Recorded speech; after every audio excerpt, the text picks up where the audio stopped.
Good afternoon, everyone. This is Maverine with Prophetic News Hour 1, the news channel that's committed to reporting the news from a biblical perspective and bringing together the things of history with what we're seeing today from the perspective of how it all is working together, how every decision in years, decades, centuries, millennia past is affecting us today. And my hope in doing so, obviously, is that we are beginning to ask questions of ourselves, of those that we have established or voted for in leadership, those that we choose to follow, that we're asking questions of them and of ourselves that will help us not make the same mistakes and same poor decisions again, year after year, decade after decade, family after family, generation. Today is May 1st, 2025. On the biblical calendar, today is the third day of the second month of the biblical year. The second biblical year is also known as Iyar or Iyar. And what is interesting to me as I consider this release today is the fact that Israel is again on fire. The land of Israel is on fire. And therefore, the people in the land of Israel are surrounded by fire. The fire that I'm speaking about today has to do with wildfires. Wildfires that have, by some accounts, been caused by arson, and by other accounts, still have unknown origins. The land and the people of Israel have been in the midst of fire for their entire existence, be it the fire that led them in the night or the fire of their enemies, the nations and kingdoms coming against them. And today, again, in 2025, or the biblical year of 5786, some would say 5785 if we are tracking this and seeing this in the future. But again, today, Israel is surrounded by fire.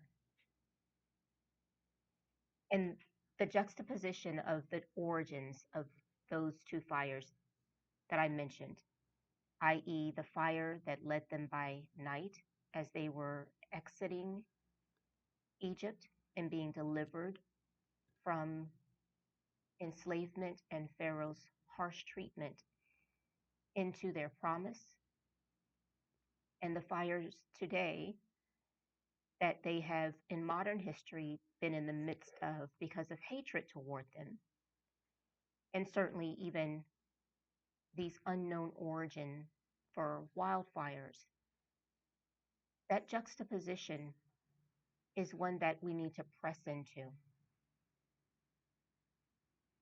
because Israel was also scheduled to celebrate its 77th anniversary of independence.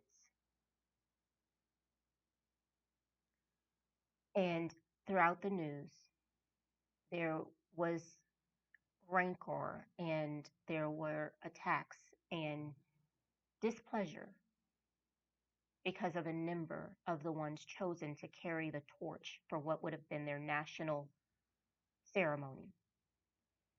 There was rancor about a young Jewish man here in America who has a media channel carrying the torch because he is a conservative Jewish believer. And then there was rancor about Israel having chosen a man who now tries to identify himself as other than male to carry the torch. And you all know what I mean. What I have to say and am sent to say today to the people of the house of Jacob, and therefore to all of us who say we support the people of Israel because of our love for every person's ability to exist in peace is this: the choices you make and those who you choose to represent you will directly affect your peace or lack thereof. Because Israel is birthed with a promise, Israel is birthed with a covenant, and that covenant doesn't change. And so, as we are seeing the reports of these fires, as we are seeing reports of leaders from Islam calling for those to set fires, all you have to do, one of the quotes is reported as being sent out on Telegram and their social media. All you have to do is burn, set fires is the call. Those reports are quite frankly a manifestation of choices.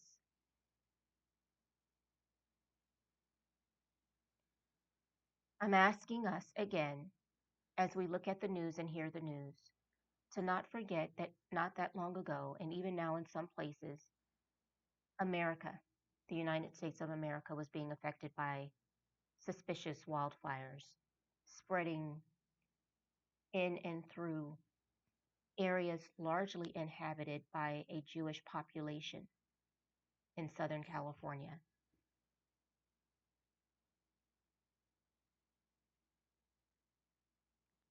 We are in a place where our leaders must be willing to verbally and vocally stand against every form of Jewish hatred and every form of attempts by one religion to eradicate other religions from the earth through murder and rape, torture, kidnapping, all manner of things that ultimately are purposed to lead to genocide. And as those leaders voice those things, the expectation is that they voice them publicly. And then they make policy and legislative decisions that support or back up what they say, lest we again find ourselves supporting leaders and voting for those who, as some would say, as I grew up, talked out of both sides of their mouths.